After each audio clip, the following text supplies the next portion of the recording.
Video में हम बात करेंगे कल चैंपियन ट्रॉफी 2025 का जो फाइनल मैच हुआ था न्यूजीलैंड और इंडिया के दरमियान। सबसे पहले बात करेंगे हम टॉस पर। टॉस जीतकर न्यूजीलैंड ने सबसे बड़ा, मुझे ये समझ में नहीं आता, हर टीम इंडिया के सामने टॉस जीत रही है। रोहित शर्मा की किस्मत यहाँ पे इतनी अच्छी है कि वो टॉस हार जाता है पर मैच जीत जाता है, क्योंकि हर टीम टॉस जीत के पहले से बॉलिंग दे देती है, खुद बैटिंग ले लेती है। जैसे पाकिस्तान ने किया था, फिर सबसे पहले बांग्लादेश ने किया था, फिर पाकिस्तान ने भी ऐसा ही किया।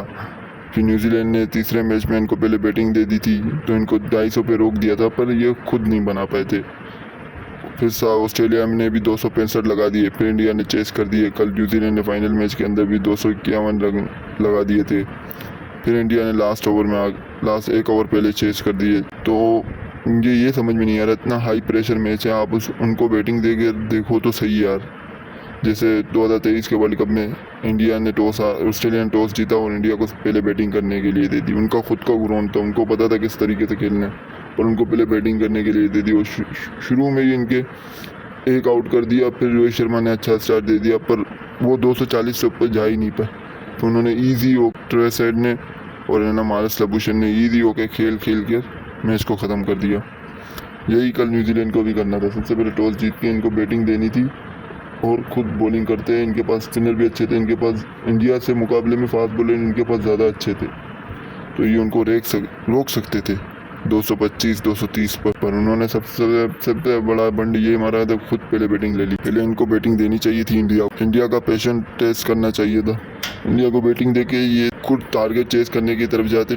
चेस करना है ना, मेरे ख्याल से मुझे ऐसा लगता है चेस करना टारगेट देने से ज़्यादा इजी होता है, क्योंकि चेस करने में आपके माइंड सेट में होता है कि मुझे 250 बनाने हैं, मुझे 300 बनाने हैं, तो उस हिसाब से आप खेलते हो। पर जब टारगेट बोर्ड पे लगाना होता है ना, तब आपको अंदाज़ा नहीं होता कि मुझे कितने लगाने चाहिए जो इनाफ होंगे मैच जीतने के लिए। चेस करना बामुकाबले ज़्यादा ईजी होता है टारगेट देने से, क्योंकि एक टोटल आपके जहन में होता है कि शुरू के 10 ओवर इस तरीके से खेलना है, बाद के 10 ओवर इसके तरीके से खेलना है, उसके बाद 10 ओवर, उसके बाद 10 ओवर और लास्ट के 10 ओवर। जब चेस टारगेट देने जाते हो ना, तो आपको पता है शुरू में ये 1-2 विकेट गिर गई ना, तो आपको पता है अब ये टोटल 250 से ऊपर नहीं जाना।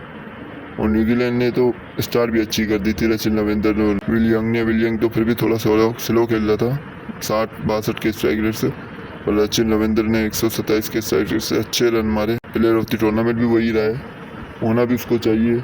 आईसीसी इवेंट में, हर आईसीसी इवेंट में ये परफॉर्म करता है। इसकी 5 सेंचुरियाँ 13 इनिंग के अंदर, तो वो अच्छा दिख रहा था। 10 ओवर में 60-70 रन इन्होंने भी लगा दिए थे, न्यूजीलैंड ने भी। फिर उसके बाद रचिन रविंद्र आउट हुआ, फिर केन विलियमसन आउट हुआ। एक तो केन विलियमसन बड़े मौक़ों पे नहीं चलता, बंदा होता है ना जो बड़े मौक़ों पे चले। सेमीफाइनल में फाटा विकेट थी तो उसने 50 मार दी। यहाँ स्पिनर को उससे खेला नहीं जा रहा था केन विलियमसन को, वो आउट हो गया। फिर डैरेल मिचेल आया, वो तो भाई सस्ते ही नशे करके आया था। सबसे स्लोएस्ट 50 मारी है उसने इस टूर्नामेंट की। सबसे पहले ये बाबर आजम के नाम था, अब डैरेल मिचेल के नाम है। उसने 81 बॉलों पे मारी थी, इसने 91 बॉलों पे 50 मारी है। स्लोएस्ट 50, वो भी किसी फाइनल के अंदर, सबसे स्लोएस्ट 50। अगर यही फाइनल के अंदर हमारी टीम में से कोई मारता ना और हम हार जाते हैं, तो हमने तो उसकी खटिया खड़ी कर देनी थी। हमारे क्रिकेट एक्सपर्ट्स 90s वाले, आजकल तो 90s वाले बहुत चल रहे हैं ना, 90s वाले। और ये मोहम्मद हफीज़ जो उनको 90s वालों को बोल रहे हो, मोहम्मद हफीज़ ने हमें क्या जिताया? मोहम्मद हफीज़ ने भी हमें कुछ नहीं जिताया। 2007 का वर्ल्ड कप जीते थे T20, उसमें ये नहीं था। 2008 या 9 में था, तब कुछ भी नहीं जीत पाया जब से ये टीम में आया है। तो ये 90s वालों को बोल रहा है आपने हमें क्या जीता, और ये 22, 23, 24 वालों को बोल रहा है कि तुम लोगों ने क्या जीता? भाई तूने भी क्या जीता? एक चैंपियन ट्रॉफी वो भी सरफराज ने जीताई, तुमने क्या जीता है? फ़खर जमान ने 100 मारा, बाद में आके उसने प्रेशर ही सारा रिलीज़ कर दिया था, वो इंडिया पे दे दिया था प्रेशर। तो इन सबको तो रहने दो, इसके ऊपर तो अलग से एक वीडियो आएगी, इस पर बात करेंगे हम। तो यही है, हमारे यहाँ तो तनकीद करने में थोड़ी देर नहीं लगाते, पर है ना न्यूजीलैंड के डैरेल मिचेल ने स्लो खेला। फिर टॉम लेथम, उसने भी पहले मैच में ही सेंचुरी मारी, उसके बाद उसका भी बल्ला खामोश ही रहा है। और फिर आ जाते हैं हम लोग ग्लेन फिलिप्स से। उसको एंड के 10 ओवर दे दो तो वो बहुत ही अच्छा खेलता है। उसको शुरू के 10, 20, 25 ओवर मिल जाए ना, उससे नहीं खेली जाती। तो यही न्यूजीलैंड ने गलती की। अगर वो 40 ओवर में 200 भी बनाते और ग्लेन फिलिप्स अभी तक खड़ा होता ना, तो ये इजीली 280, 290 तक का टोटल होना था, क्योंकि इनको चाहिए भी इतने ही थे। 15-20 रन ही छोड़ रहे हैं एक ओवर में, एक ओवर से मैच हार गई है। 15-20 रन और होते तो ये मैच जीत जाते। तो यही ना, इन्होंने ना विकेटें हाथ में रखी ना उन्होंने रन बनाए। शुरू का 10 ओवर 7 के रन रेट से बैटिंग करी है। लास्ट के 20 से 40 ओवर तक इन्होंने 3 के रन रेट से बैटिंग करी है। और लास्ट के 10 ओवर में फिर इन्होंने 7 के रन रेट से बैटिंग करी है। मतलब 20 ओवर में इन्होंने 140 रन बनाए हैं और बाकी 30 ओवरों में इन्होंने 110 रन बनाए। इनकी ये बैटिंग चल रही है। इनको खुद को भी नहीं पता था हम लोग कर क्या रहे हैं। डैरेल मिचेल को क्यों उनको हराने के लिए पीछे बढ़ा हुआ था। तो सिंगल डबल भी नहीं कर रहा था भाई। ये देख तो बंदा होता है ना, चलो सिंगल डबल करता है, वो भी नहीं कर पा रहा था। बड़े मैच का प्रेशर होता है भाई, इसीलिए पता चलता है कि बाबर आजमुद्दीन क्यों स्लो खेल रहा था। क्योंकि अगर शुरू की आपकी 2 विकेटें चले जाए ना, इनको तो फिर भी 70 का स्टार्ट मिल गया था, बहुत ही तगड़ा स्टार्ट। हमें तो स्टार्ट ही नहीं मिला था कुछ। हमारे तो पावर प्ले में 22 रन थे, 2 आउट हो गए थे, तो इस वजह से उसने स्लो खेला था। पर कुछ होते हैं ना अहमद शहजाद की तरह, जो खुद को क्रिकेट एक्सपर्ट बताते हैं। क्या करें बंदा। फिर आ जाते हैं हम इंडिया की बैटिंग के ऊपर, इंडिया की बॉलिंग के ऊपर। एक तो वरुण चक्रवर्ती, ये भाई पता नहीं कौन सा वाइल्ड कार्ड इसने एंट्री मारी, इसको कोई खेल ही नहीं पा रहा। 2021 में बाबर और रिजवान ने इसको ऐसा तोड़ा कि बंदे के 4-5 साल ही खा गए। फिर बाद में उसने ऐसा तगड़ा कमबैक किया कि एक टूर्नामेंट इंडिया को जिता दिया उसने। सबसे हाईएस्ट विकेट टेकर है इंडिया का ये मेरे ख्याल से। कुलदीप यादव ने कल अच्छी बॉलिंग करी, स्पिनर इनके तगड़े। सबसे इम्पोर्टेंट मुझे रोल लगाना है इस टीम के अंदर, दोनों वर्ल्ड कप जिताने के, एक T20 वर्ल्ड कप और एक चैंपियन ट्रॉफी जिताने के लिए, वो था अक्षर पटेल। बाकी टीमों के पास अक्षर पटेल नहीं थे, उनके पास अक्षर पटेल था जो इकोनॉमिकल बॉलिंग भी करता था। 3-3.5 के ऊपर रन रेट के ऊपर से ये एवरेज रन नहीं देता था और बैटिंग में 30-40 रन आके बना देता था। तो मैच को एक साइड पे ही कर देता। 250 का टारगेट होता था, 30-40 रन एक बॉलर के लग जाए, एक ऑलराउंडर के लग जाए, तो आगे पीछे बचता क्या है। चौथे 5वें नंबर पे कई राहुल से भी ऊपर बैटिंग करने के लिए आ जाता था। इनके पास प्रॉपर बैट्समैन पड़ा होता था, फिर भी ये ऊपर आ जाता था। तो इसका रोल बहुत इंपॉर्टेंट था इंडिया को ये चैंपियन ट्रॉफी और T20 वर्ल्ड कप जिताने के लिए। फिर बात करते हैं हम लोग मोहम्मद शमी की। मोहम्मद शमी तो मैंने आपको पहले ही कहा था, ये ओवर हाइप बंदा है, इससे बड़े मैचों में परफॉर्म नहीं होता। 2023 के वर्ल्ड कप में भी इसने एक ही विकेट ली थी और फिर उसके बाद जो उसको कूटा था ट्रेविस हेड ने, वो सबको याद है। और कल के मैच में भी रचिन रविंद्र ने इसको नहीं छोड़ा, फिर डैरेल मिचेल ने भी इसको नहीं छोड़ा, ब्रेसवेल ने भी इसको नहीं छोड़ा, ब्रेसवेल ने भी इसके ऊपर हाथ साफ कर दिए।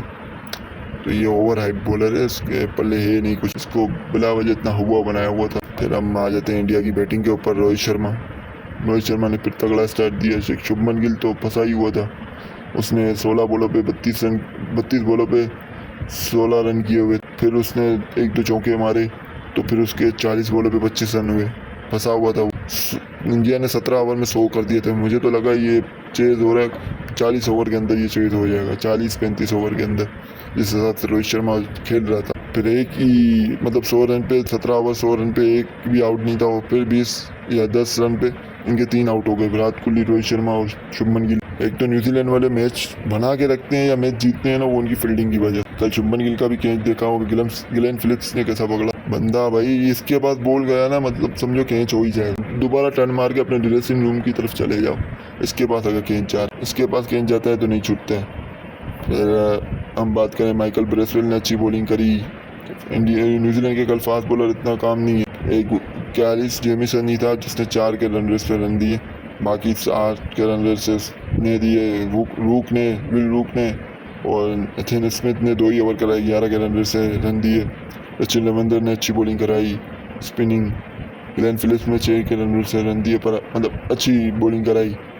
फिर माइकल ब्रेसवेल ने तो बहुत ही अच्छी बॉलिंग कराई। फिर मिचेल सेंटनर ने भी फ्रेंड्स से लीड किया। इन्होंने फंसा के रखा मैच में जान बना के रखी, पर इन्होंने विकेट बहुत टाइम टू टाइम ली है। इन्होंने विकेट, जैसे न्यूजीलैंड वालों की विकेट जा रही थी वो शेल के अंदर आ गए थे ना, इंडिया वालों ने ऐसे नहीं। इंडिया वालों ने शुरू में इतना कवर कर लिया, तो फिर उनके बाद कुछ बचा ही नहीं था। वो अगर आउट भी होते ना तो उनको सिर्फ सिंगल डबल ही करने थे, चौका छक्का मारने की ज़रूरत नहीं थी। उनके ऊपर प्रेशर नहीं था, प्रेशर सारा रोहित शर्मा ने हटा दिया। तो इसी से साथ ही इंडिया को कॉन्ग्रेचुलेशन करना चाहिए हमें, क्योंकि उन्होंने चैंपियन ट्रॉफी जीतनी तो हमें चाहिए थी पाकिस्तानी टीम को, पर जीत उन्होंने ली। 2 टूर्नामेंट बैक टू बैक जीते। तो इस टूर्नामेंट में तो खैर मज़ा भी नहीं आया, क्योंकि आधे मैच यहाँ आधे वहाँ, इंडिया को अननेसेसरी फेवर मिल रहा था। सारे मैच वहाँ पे अगर इनके पाकिस्तान में आना होता था, इनके पास जो 4 स्पिनर है, 4 स्पिनर की जगह इनके पास 2 स्पिनर होते और 2 और कोई फास्ट बॉलर ये लाते। क्योंकि पाकिस्तान में हमें इनको हर जगह ट्रैवल करना था, हर जगह इनको स्पिन विकेट नहीं मिलती। कहीं इनको फास्ट बॉलिंग विकेट भी मिलती, कहीं इनको स्पिन विकेट भी मिलती। तो इनको दूसरी विकेट भी मिलती, यही है ना।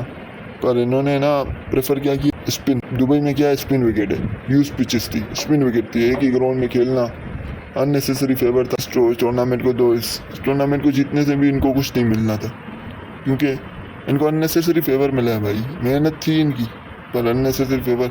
आपको पता है आपको एक ही ग्राउंड में खेलना है, स्पिन विकेट है, आपको पता है मैंने 4 स्पिनर लेके आने, बात ही खत्म हो गई। सामने वाली टीम को थोड़ी पता होता है यहाँ पे 4 स्पिनर लाने, और अगर उनको पता भी 4 स्पिनर लाने हैं तो इनके स्कोर में ही 3 स्पिनर है, तो वो क्या करेंगे, चौथा कहाँ से लाएगा। को ज़रूरी फास्ट बॉलर ही खिलाने होंगे ना। इस वजह से इस ट्रॉफी की तो मुझे तो नहीं लग रहा कोई अहमियत है। इंडियन फैन भी समझते होंगे, क्योंकि अननेसेसरी किसी को आप फेवर दोगे, उसको जानबूझ के ट्रॉफी जिताना चाहोगे, तो फिर ऐसा ही होगा भाई। चलो वीडियो को यहीं ख़त्म करते हैं। अब पाकिस्तान और न्यूजीलैंड की सीरीज़ भी चालू होने वाली है, वहाँ पे मिलते हैं, क्योंकि न्यूजीलैंड की तो BC टीम में ही आएगी और हमारी भी A टीम नहीं है। ये सारे बड़े लड़कों तो उनको बाहर निकाल दिया। अब देखते हैं उनके मैच में क्या होता है। और ऐसी क्रिकेट वीडियो के लिए फेसबुक पे देख रहे हैं तो फॉलो कर लें, टिकटॉक पे देख रहे हैं तो फॉलो कर लें, और अगर यूट्यूब पे देख रहे हैं तो चैनल को सब्सक्राइब कर दें।